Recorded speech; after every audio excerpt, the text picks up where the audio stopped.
ASMR. You know, science says that you probably don't even really like your boyfriend. I'm just kidding. It only kind of says that. Here's what I mean.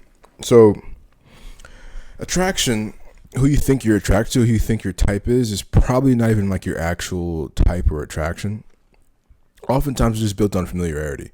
Like, attraction is literally just familiarity. Whoever you were, like your relationship with your parents or the person who was pivotal in your life in your, young adolescence, in your formative years, really just kind of determines who you're going to be into.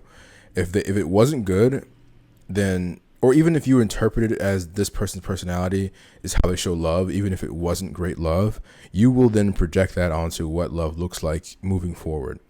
That's just how that works. The limbic system is designed it's designed for a lot of things, but in terms of relationships, if it feels safe, you think it is safe.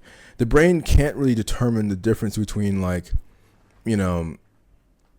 a real love and like a survival loop, which is why you've heard of something called trauma bonding.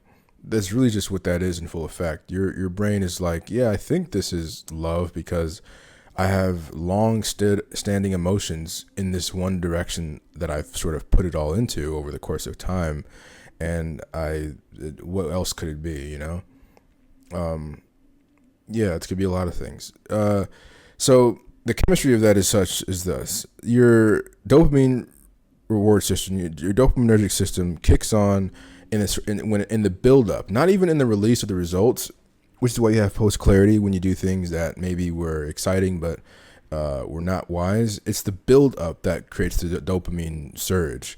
And then you have the rise, and you have that moment at the height, and then there's the crash. That's how that works. And the next thing that happens is your oxytocin. Your oxytocin kicks in and goes, this feels safe. I think we're in the right direction.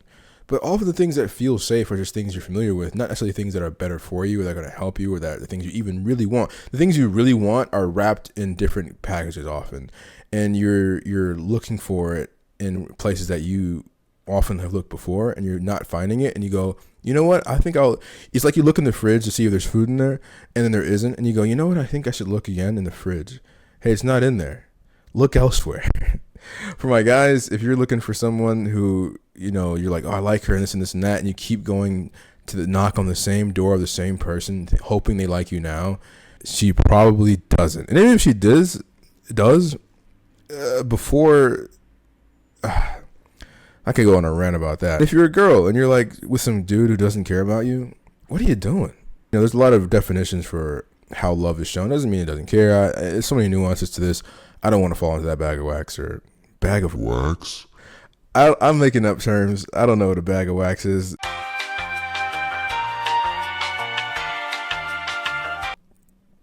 Anyway, your type is just familiar, but here's a silver lining.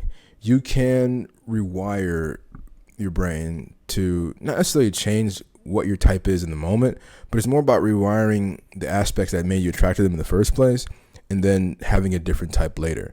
And if you want me to make a different video about how to do that, like and comment, share, whatever. But you can do. There's a thing called neuroplasticity, which is your brain literally changing physically changing. The neurons in your brain can change, like something called dendrites, which are at the end of your cells, which can grow or decrease. All kinds of things. The shapes of your neurons can alter. Well, the full-grown ones not really, but the things that are in them can alter. You can change what's inside the memories and storage and all this other stuff. I won't bore you guys with the details, but you can do it, and I can help you do that if you want to do that. So if you're someone who's like, I don't know if this is love or like limerence combined with like a survival mechanism and other stuff, it's probably the second thing. It might be love. Yeah, I don't know. What do I know? I'm just a guy on the internet eating a banana, telling y'all facts. This is a good banana.